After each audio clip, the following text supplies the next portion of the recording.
Next हम पढ़ने वाले हैं influence of currents. Influence of currents यानी करंट्स को कौन इन्फ्लुएंस करता है, कौन प्रभावित करता है। जैसे क्लाइमेट हो जाएगा, रेनफॉल हो जाएगा, वेदर हो जाएगा और नेविगेशन हो जाएगा। इन सब के बारे में हम डिटेल से पढ़ेंगे। क्लाइमेट कैसा होता है, जैसे देखो अब वहाँ की जलधाराएं कैसी है। अगर वहाँ की जलधाराएं गर्म है तो क्या होगा, गर्म जलधाराओं की वजह से उसके अंदर से जो गर्म गर्म हवाएं निकलेगी, जिसकी वजह से आसपास का जो वेदर होगा, आसपास का जो क्लाइमेट होगा वो भी क्या हो जाएगा, गर्म हो जाएगा। और अगर जलधाराएं ठंडी है तो वहाँ के आसपास का एरिया कैसा होगा, टेम्परेचर लो होगा तो ठंडा होगा। तो जलधाराएं क्लाइमेट के अकॉर्डिंग हो रही है कि नहीं हो रही है।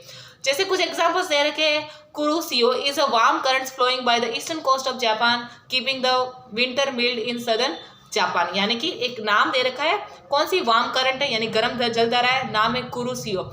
ये क्या करती है, गर्म जलधारा जापान के ईस्ट कोस्ट की तरफ बहती है। लेकिन वहां पर ठंडी के मौसम में जब होता है कि नहीं, तो ठंडी के मौसम में आप गरम गरम अगर जो हवाएं होती है, जिसकी वजह से क्या होता है, टेम्परेचर थोड़ा वापस गर्म होने लग जाता है। तो वहां पर ठंडी के मौसम में ज़्यादा ठंड नहीं हो पाती। क्यों? क्योंकि वहां पर गर्म जलधाराएं मूव करती है।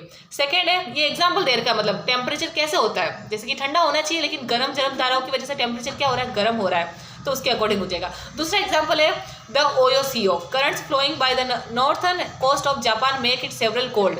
जो जापान के नॉर्थ की तरफ मूव करती है, जिसका नाम है ओयोसियो, ये ठंडी है इसलिए वहाँ का टेम्परेचर कैसा हो जाता है, ठंडा हो जाता है। The gulf stream is a warm ocean current. तीसरा है गल्फ स्ट्रीम के बारे में। गल्फ स्ट्रीम जो है एक बहुत गर्म जलधारा है।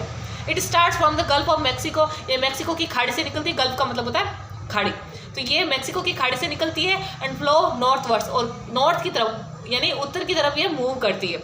It drifts eastward by the action of westerlies. Westerlies का मतलब होता है पछुआ पवने। पछुआ पवनों की वजह से, उनकी क्रियाओं की वजह से हम कह सकते हैं कि ये फिर ईस्ट की तरफ वापस बहना शुरू कर देती है।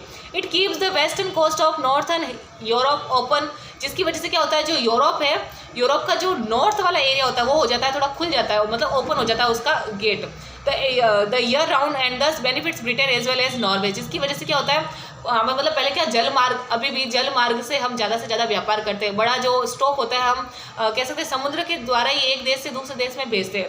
तो ये वहाँ का जो मुहाना खुल जाता है इन जलधाराओं की वजह से, जिसकी वजह से ब्रिटेन को भी फायदा होता है और नॉर्वे को भी फायदा होता है। तो ये इनसे बेनिफिट होता है। On the other hand Labrador currents flow down along the northern coast of Canada making the region ice bound in winters. लेकिन अगर हम बात करें कैनेडा की, तो वहाँ के नॉर्थ कोस्ट की तरफ लेब्राडोर करंट फ्लो होती है, जो होती है ठंडी, जिसकी वजह से वहाँ का जो रीजन होता है एनी टाइम बर्फ से ढका हुआ आपको दिखेगा, मतलब ठंडा ठंडा इलाका दिखेगा। तो क्लाइमेट का समझ में आ गया होगा।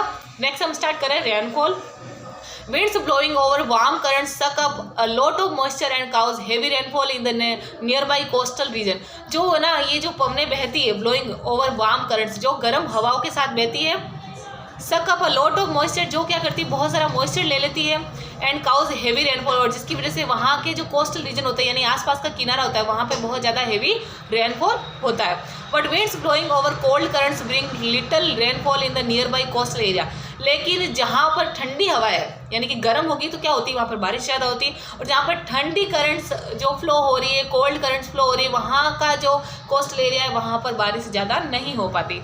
As a result desert occur at such coast. इसलिए वहाँ के एरिया में क्या पाए जाते हैं, डेजर्ट पाए जाते हैं। डेजर्ट होता है ना जहाँ पे बारिश कम होती है, वहाँ पर क्लाइमेट हमेशा बहुत ज़्यादा तेज होता है, मतलब बहुत ज़्यादा गर्मी होती है, प्लांट्स कम होते हैं, तो वैसी कंडीशन होती है।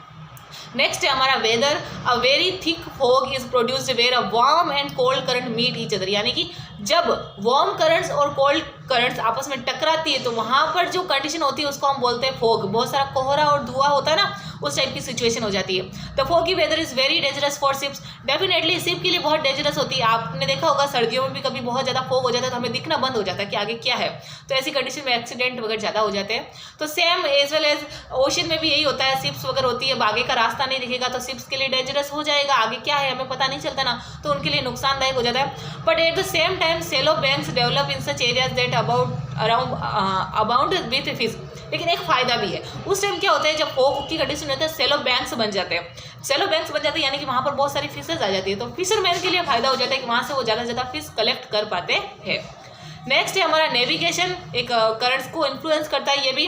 Ships sailing along a current sail after while those sailing against it have other speed down. यानी कि जो शिप्स होती है वो इनके साथ साथ फ्लो करती है तो क्या होती है, उनके साथ साथ ईजिली चली जाती है। हवा के साथ हम ईजिली चल पाते हैं ना, वैसे ही पानी की लहरों के साथ हम ईजिली चल पाते हैं। बट जो शिप्स इनके अगेंस्ट होती है, जैसे कि धारा यहाँ से आ रही है और आपकी शिप यहाँ से जा रही है, तो दिक्कत होगी कि नहीं होगी, टकराएंगे, उनको मतलब बहुत ज़्यादा प्रेशर लगाना पड़ेगा चलने के लिए। Where is in the former case there is a saving in the time and fuel, in the latter there is a wastage, यानी कि हम धारा के साथ साथ चल रहे हैं तो टाइम भी वेस्ट नहीं होता, स्पीड हमारी फास्ट हो जाती है, हम जल्दी से मूव कर लेते हैं, और फ्यूल भी ज़्यादा वेस्ट नहीं हो पाता क्योंकि कम फ्यूल में हम अच्छे से अच्छा एरिया ट्रेवल कर पाते हैं।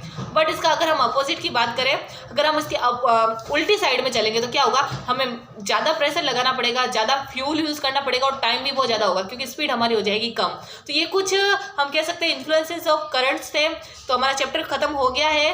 मैं आपको जो tick the correct fill in the blanks provide करा दूंगी, आपको नोटबुक में करना है। Thank you.